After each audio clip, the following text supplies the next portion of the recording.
What's going on, people? Myke C-Town here. Welcome to episode of Records and Ramblings. Before we get into the records, let's do a little rambling. So, a few weeks ago, me and my boy Curly went and saw the Mayhem Inquisition and Black Anvil show in Atlanta. I was super excited for this show because De Mysterious is one of my all-time favorite black metal albums. It's one of the first black metal albums I ever heard, actually, and I would remember just being blown away by how fucking scary that album sounded. And I know people make fun of the vocals a lot, but that was one of my favorite elements of that record. They were just so damn creepy and ugly. So yes, we got there, we saw Black Anvil. I didn't get any footage of them, to be honest, because I wasn't really much of a fan. Not shitting on them, they don't suck or anything. They just really weren't my thing. But I was really, really excited to see Inquisition again. I'd seen them before, even though I can't remember with who. But I love their music so much, and I remember finding their live show to be quite boring because it's just two people on stage, a guitar player and a drummer. But this time, they were actually fucking awesome. They sounded good, they looked good, the everything was so tight.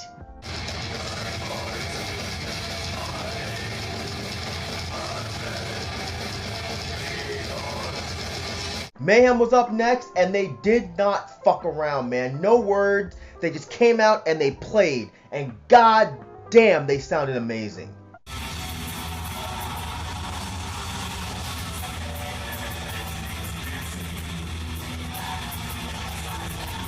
Everything was super tight, and the ambiance, even though it was in a club setting, was just great, man. It would have been way cooler, of course, to see it in some like small, smoky club with no real lights, just some candles or some shit. But this was still so fucking good, man. They played the album straight through, no in-between song, banner, nothing. They just played it and left. It was perfect.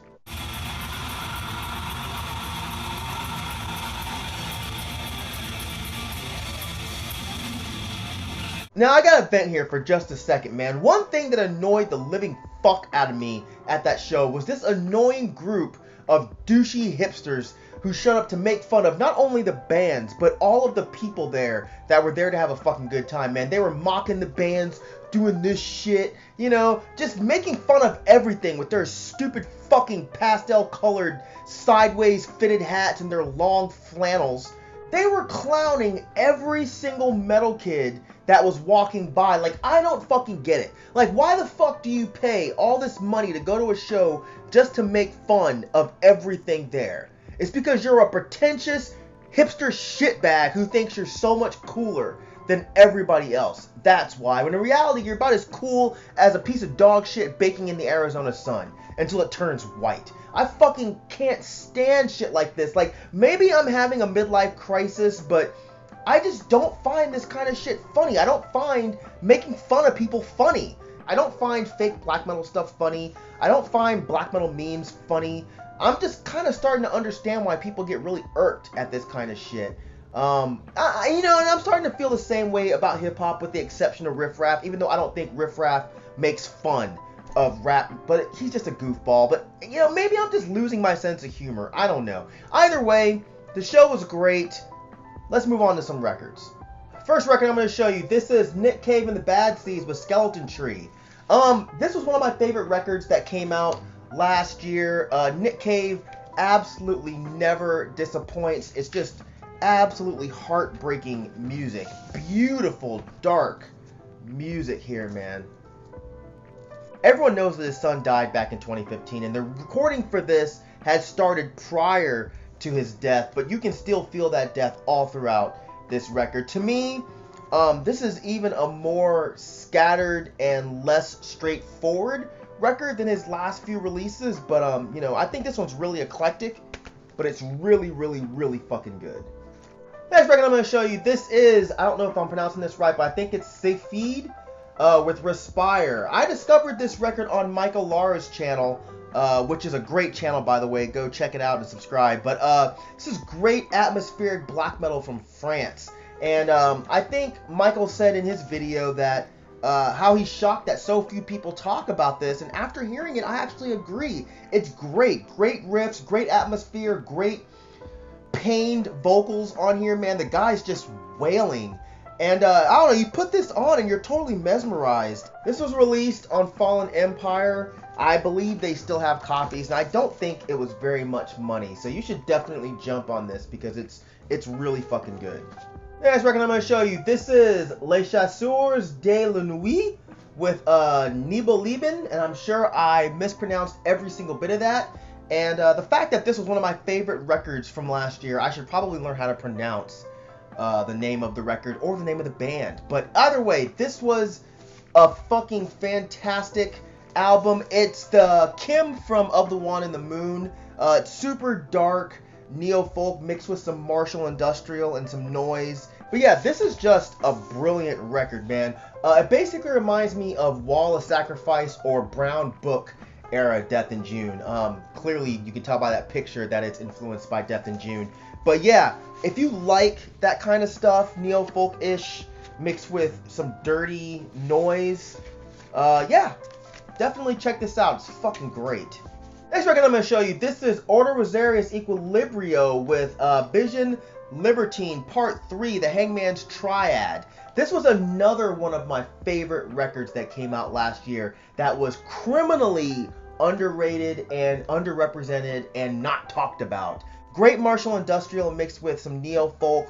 They are from Sweden, and I've been listening to these guys for quite some time. While this record is more accessible than their other stuff, especially as compared to other bands that are in the genre, it's still some really weird and dark stuff. Very themed on sex and fetish, which is really interesting. But here's the inside. Comes on this really nice red vinyl. And the last record I'm going to show you in this edition of Records and Ramblings, this is Satyricon's Nemesis Divina. And I kept meaning to show this for a long time, but I just never got around to it. And then 669 Studios, he showed it very recently, and it kind of reminded me. But I was super glad to see this get reissued. This was, again, one of the first black metal albums that I ever heard, and I remember being blown away by it, by the intensity and the aggression that's on this record. And I also remember seeing the video for Mother North. I don't know if you guys remember seeing that, the uncensored one, which showed lots of boobies. And I remember the rumor going around that the girl was Satyr's 14-year-old girlfriend, and she was shown topless, like I said, in the video. I never bothered to go see if that rumor was true because, I mean, the rumor was way more entertaining than the truth could possibly be. That's really, I don't know. Thinking back on it now, that's really fucking creepy, so it's probably not true. Actually, it probably is true. Those guys are fucking weird. Anyways, yeah, this is an absolutely amazing record. It was reissued by Napalm. The original was on Moonfog, I believe. And yeah, if you've not heard this record and you're on my channel to hear me talk about black metal, I don't know what the fuck is wrong with you. Nice printed insert here. Mine's on this nice smoky gray color. Comes with this great poster, man. I love this. I probably won't do anything with this, but, you know, this is definitely something that I would consider framing and putting up, but I probably won't. So yeah, so that's it for this edition of Records and Ramblings. Hopefully you guys enjoyed it. As usual, thank you for living, thank you for loving, thank you for being you. Please don't die, and I'll see you guys next time. Alright? Peace, bitches! This is Armageddon!